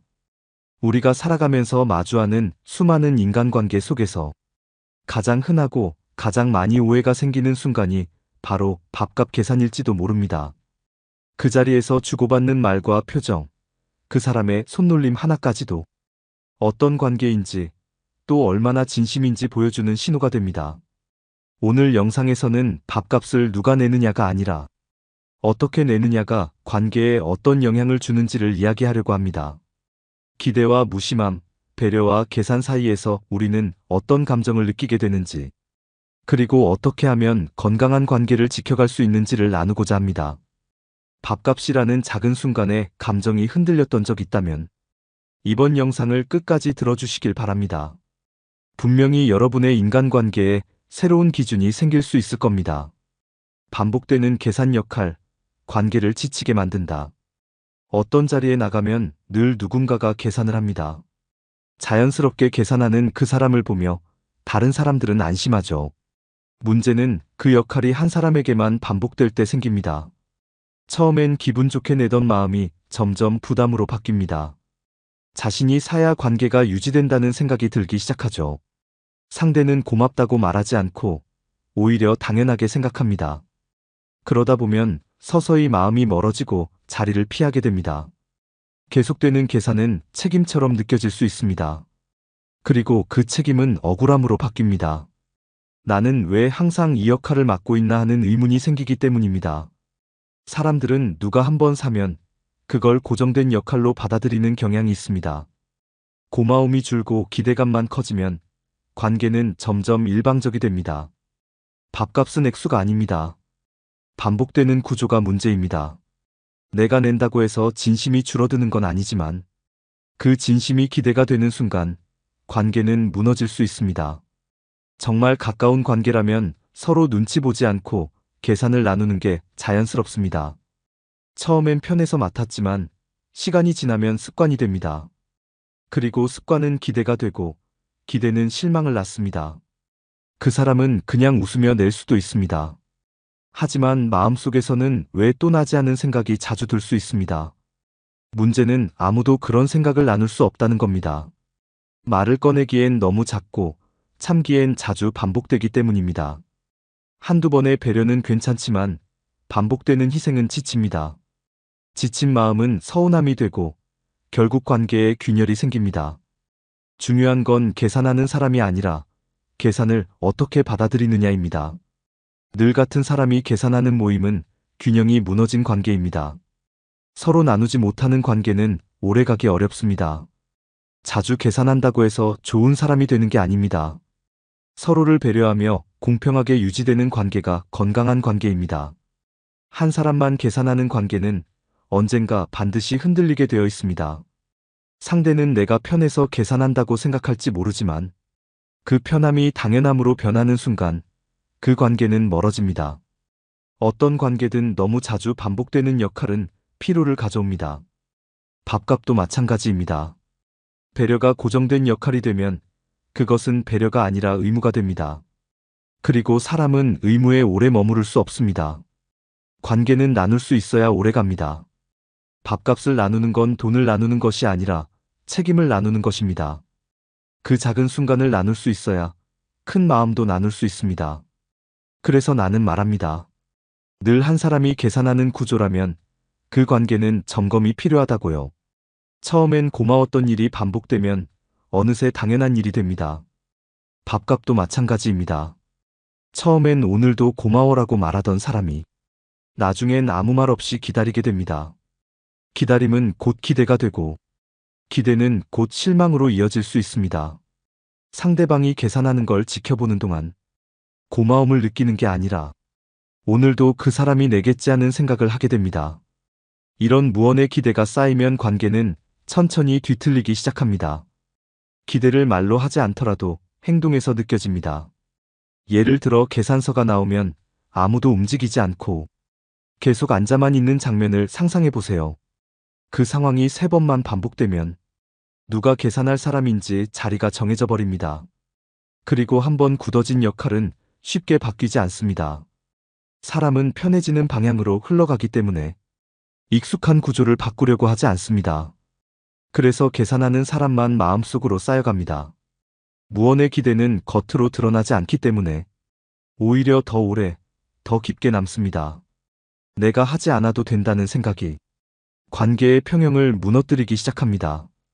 계속 기대만 받는 사람은 어느 순간부터 자기 역할이 부당하게 느껴지게 됩니다. 그때부터는 작은 말 한마디에도 예민해집니다. 요즘 잘 나가잖아. 오늘은 내 차례지. 이런 말들은 농담처럼 들리지만 계속 쌓이면 감정의 골이 깊어집니다. 무언의 기대가 문제인 이유는 말로 하지 않기 때문에 이야기를 나눌 기회조차 사라진다는 데 있습니다. 상대는 자기가 기대하고 있다는 사실조차 인식하지 못합니다. 그래서 나중에 서운하다고 말하면 오히려 왜 갑자기 그래? 라는 반응이 돌아오기도 합니다. 서로 다른 감정선이 충돌할 수밖에 없는 구조입니다. 무언의 기대는 교묘하고 교묘하기 때문에 문제입니다. 계산을 자주 맞는 사람은 항상 준비된 사람처럼 보입니다. 하지만 준비되어 있다고 해서 그걸 당연하게 여겨도 된다는 뜻은 아닙니다. 우리는 감사와 기대를 구분해야 합니다. 고마운 마음이 기대가 되면 관계는 거래처럼 느껴지게 됩니다. 밥 한 끼가 거래처럼 느껴지는 순간 그 자리는 편안함을 잃게 됩니다. 사람은 불공정한 구조 속에서 오래 머무르지 못합니다. 계속해서 주기만 하는 사람은 지칩니다. 그리고 어느 날 갑자기 그 자리를 떠납니다. 계산을 둘러싼 무언의 기대가 관계를 망치는 이유입니다. 진짜 건강한 관계는 계산이 부담이 되지 않습니다. 계산보다 중요한 건 그 순간에 느껴지는 서로의 감정입니다. 서로가 배려하고 있다는 신호가 오갈 때 비로소 우리는 그 관계 안에서 편안함을 느낍니다. 기대하지 말고 표현해야 합니다. 당연하지 않다는 마음을 표현하는 것. 그것이 관계를 지키는 첫걸음입니다. 계산은 단순한 돈 문제가 아니라 감정의 교환입니다. 같은 금액이라도 어떤 태도로 계산하느냐에 따라 상대의 마음이 달라집니다. 말없이 조용히 계산하고 웃어주는 사람은 상대를 편안하게 만듭니다. 반대로 계산하면서 불편한 기색을 보이는 사람은 자리를 어색하게 만듭니다. 계산은 행동이지만 그 안에 감정이 담겨 있습니다. 오늘은 내가 살게라는 말 한마디에도 그 사람의 마음이 드러납니다. 그 말이 자연스러울수록 관계는 따뜻해집니다. 하지만 억지로 말하거나 억지로 낸다는 인상을 주면 상대도 불편해집니다. 감정이 개입된 계산은 조심해야 합니다. 내가 내면서도 기분이 좋을 수 있어야 관계가 부드러워집니다. 억울한 마음으로 돈을 내는 순간 그 감정은 금방 표정과 말투에 드러납니다. 상대는 그것을 예민하게 감지합니다. 그래서 계산의 순간은 짧지만 여운은 길게 남습니다. 말보다 먼저 나가는 손, 눈빛, 말투가 감정을 대변합니다. 아유 뭐 이런 거리라는 말과 오늘도 내가 내는 거네라는 말은 전혀 다릅니다. 계산을 피하려는 사람의 행동도 감정을 전달합니다. 계산서가 나오면 화장실에 가거나 핸드폰을 보는 사람도 있습니다. 그럴 땐 굳이 말하지 않아도 나한테 기대하지 말라는 신호처럼 느껴집니다. 그 작은 행동 하나가 감정의 벽을 만들 수 있습니다. 계산의 타이밍도 감정을 조율하는 기술 중 하나입니다. 먼저 지갑을 꺼내면 상대도 편안해지고 서로 타이밍을 조율하면 자연스럽게 분위기가 흐릅니다. 하지만 누가 먼저 꺼내나 눈치 보게 되면 감정이 삐걱거립니다. 계산 타이밍은 배려의 타이밍이기도 합니다. 오늘은 내가 사는 게 좋겠구나 하고 느끼는 순간을 놓치지 않는 것이 기술입니다. 상대가 부담스러워할 타이밍에 계산을 먼저 하거나 오히려 상대에게 기회를 주는 것도 관계를 배려하는 방식입니다. 말보다 중요한 건 상대의 감정선을 이해하려는 마음입니다. 계산을 둘러싼 감정은 종종 말이 아닌 분위기로 전달됩니다. 말이 없어도 기분이 좋은 계산인지 부담스러운 계산인지는 알 수 있습니다. 상대가 눈치를 보지 않게 하려면 감정을 잘 조절해야 합니다. 자꾸 내가 낸다고 해서 자랑하지 말고 자꾸 남이 낸다고 해서 서운함을 쌓지 말아야 합니다. 계산은 마음이 담기는 순간 고마움으로 변합니다. 억지로 하는 계산은 감정의 균형을 무너뜨립니다. 상대가 기뻐할 때 내는 것과 상대가 부담스러울 때 내는 것은 전혀 다릅니다. 계산을 하며 감정을 주고받는 건 우리가 함께 살아가는데 꼭 필요한 기술입니다. 감정이 맑은 계산은 관계를 부드럽게 하고 감정이 탁한 계산은 관계를 어색하게 만듭니다. 계산은 단지 돈을 주고받는 일이 아닙니다. 그 안에는 서로를 향한 감정의 흐름이 녹아 있습니다. 그래서 계산할 때의 말투와 행동은 신중해야 합니다. 한 사람의 진심은 계산서 앞에서 드러납니다. 좋은 사람은 잘 먹었어, 고마워, 다음에 내가 살게. 이 세 가지 말을 자연스럽게 할 줄 아는 사람입니다. 그 말이 어색하지 않고 진심이 담겨 있다면 그 관계는 건강하게 이어질 수 있습니다. 계산의 순간을 잘 다루는 사람이 사람 사이를 편안하게 만드는 사람입니다. 감정을 조율하는 기술은 거창한 게 아닙니다. 계산이라는 짧은 순간에 깃든 마음이 그 시작입니다. 사람 사이의 관계는 결국 주고받음의 균형으로 유지됩니다. 이 균형이 무너지면 그 어떤 관계라도 흔들릴 수밖에 없습니다. 밥값 계산도 마찬가지입니다. 늘 한 사람만 주고 다른 사람은 받기만 한다면 그 관계는 오래 지속되기 어렵습니다. 처음에는 호의로 시작했지만 점점 일방적인 흐름이 되면 피로감이 생깁니다. 호의가 당연해지는 순간 서운함이 쌓이기 시작합니다. 나는 계속 주고 있는데 상대는 아무것도 돌려주지 않는다고 느낄 때 그 마음속엔 실망이 자리 잡게 됩니다. 받는 사람도 처음엔 미안한 마음을 느끼지만 그게 반복되면 고마움보다는 습관이 됩니다. 그리고 어느 순간부터는 돌려줄 생각조차 하지 않게 됩니다. 이런 상황이 지속되면 주는 사람은 자신이 이용당하고 있다고 느끼게 됩니다. 이용당하는 기분이 드는 순간 관계는 더 이상 즐겁지 않습니다. 그동안 즐겁게 했던 식사 자리도 불편한 감정을 숨기고 버텨야 하는 시간이 됩니다. 우리는 누구나 공평함을 원합니다. 작은 차이라도 자꾸 반복되면 감정의 무게는 커집니다.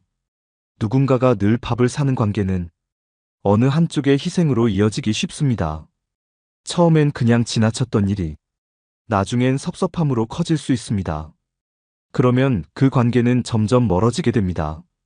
주고받음의 균형이 무너진 상태에서는 진심 어린 소통도 이루어지기 어렵습니다. 누군가가 계속 받기만 한다면 그 사람은 주변에서 점점 외면당하게 됩니다. 심리학에서는 이런 사람을 테이커라고 부릅니다. 항상 이득만 챙기려는 태도는 주변 사람들에게 신뢰를 잃게 만듭니다. 반면 기꺼이 주는 사람, 기버는 장기적으로 더 많은 신뢰를 얻습니다. 물론 계속 주기만 해도 문제입니다. 기버라 하더라도 자신을 돌보지 않으면 지칩니다. 중요한 건 서로가 조금씩 주고받는 것입니다. 내가 오늘 냈다면 다음엔 상대가 자연스럽게 낼 수 있는 흐름. 그런 흐름이 유지될 때 그 관계는 건강하고 오래갑니다. 주는 데만 익숙해지면 상대는 기대하게 되고 기대는 곧 실망을 부르기 마련입니다. 받는 데만 익숙해지면 고마움을 잊게 되고 그게 반복되면 관계는 단절됩니다. 그래서 중요한 건 얼마를 주느냐가 아니라 마음을 어떻게 나누느냐입니다. 밥값이 얼마인지가 아니라 그 자리에 어떤 마음이 오갔느냐가 더 중요합니다. 관계에서 손해보지 않으려는 마음은 결국 서로를 멀어지게 만듭니다. 적당히 주고 적당히 받는 그 균형이 유지될 때 우리는 그 안에서 편안함을 느낍니다. 밥값 하나에도 이 마음이 담기게 되는 겁니다. 그래서 저는 말합니다. 주고받음이 어긋난 관계는 반드시 점검이 필요하다고요. 관계를 지키고 싶다면 내가 주는 것만큼 상대도 줄 수 있는 기회를 줘야 합니다. 그래야 서로가 부담 없이 이어질 수 있습니다. 건강한 관계는 늘 균형 위에 있습니다. 밥 한 끼에도 그 균형이 드러납니다. 요즘은 각자 계산, 즉 더치페이가 점점 자연스러워지고 있습니다. 특히 젊은 세대에서는 처음부터 따로 계산하는 분위기가 익숙합니다. 하지만 중장년층에서는 여전히 누가 내는지가 중요한 경우가 많습니다. 그러다 보니 때로는 애매한 상황이 자주 생깁니다. 서로 눈치만 보다 결국 누군가가 묵묵히 계산서를 챙기게 되는 거죠. 그런 구조가 반복되면 부담은 한쪽으로 쏠리게 됩니다. 그래서 관계에서 가장 편안한 구조는 계산 자체가 특별한 일처럼 여겨지지 않는 관계입니다. 각자 내는 것이 어색하지 않고 자연스럽게 받아들여지는 분위기가 건강한 관계입니다. 누가 더 먹었느니 덜 먹었느니 따지는 것도 피곤합니다. 그래서 오히려 정해진 방식대로 간단하게 정리하는 것이 훨씬 깔끔합니다. 각자 먹은 만큼 내자는 것은 공평함의 시작일 수 있습니다. 그 공평함 속에서 관계는 덜 상하고 덜 소모됩니다. 실제로 이런 계산 방식은 감정적인 소모를 줄이는데 효과적입니다. 계산하는 사람이 따로 없다는 것만으로도 심리적인 부담이 많이 줄어듭니다. 무언가를 받아들이는 마음의 준비가 되어 있는 관계, 그런 관계에서는 돈 이야기도 불편하지 않습니다. 돈 이야기를 꺼낸다고 해서 인색하다는 오해를 받지 않는 분위기, 그게 바로 건강한 관계의 기준이 될 수 있습니다. 각자 계산이 어색하지 않은 사람과는 다른 문제도 쉽게 풀 수 있는 경우가 많습니다. 왜냐하면 그 관계는 서로를 독립적인 인격체로 존중하는 기반 위에 있기 때문입니다. 돈을 내는 것이 사랑이나 친밀함의 증거라고 생각하는 순간, 관계는 거래처럼 변질될 수 있습니다. 반대로 계산을 나눈다고 해서 마음까지 나눌 수 없는 건 아닙니다. 가벼운 식사일수록 각자 계산하는 게 자연스럽고, 의미 있는 자리는 그때그때 맞는 방식으로 정리하면 됩니다. 중요한 건 누가 냈느냐보다 그 상황에서 서로가 얼마나 편안했느냐입니다. 돈보다 더 중요한 것은 감정의 흐름입니다.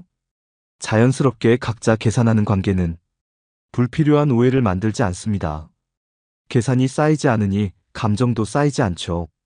불편한 기색 없이 계산서를 나눠드는 모습은 서로를 대등하게 바라보는 시선에서 나옵니다. 상대가 부담을 느끼지 않도록 배려하는 방식이기도 합니다.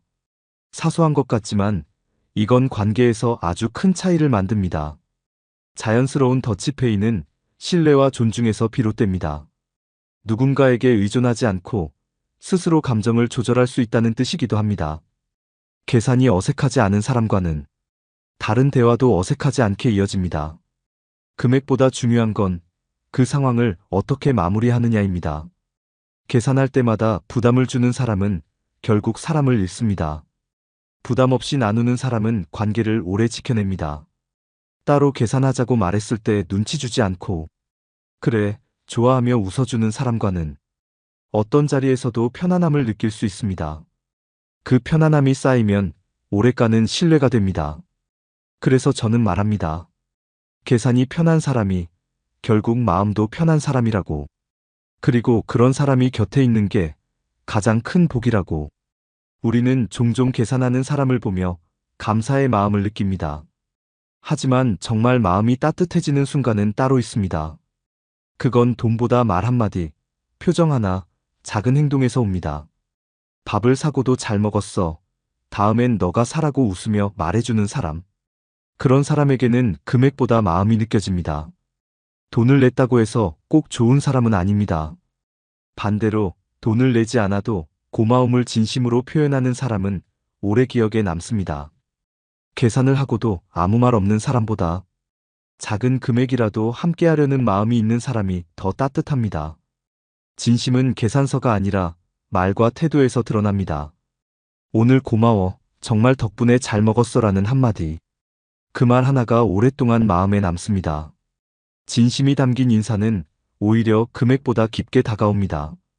어떤 사람은 늘 사주지만 피곤하게 만들고 어떤 사람은 자주 못 사줘도 마음이 편하게 만듭니다. 그 차이는 태도에서 옵니다.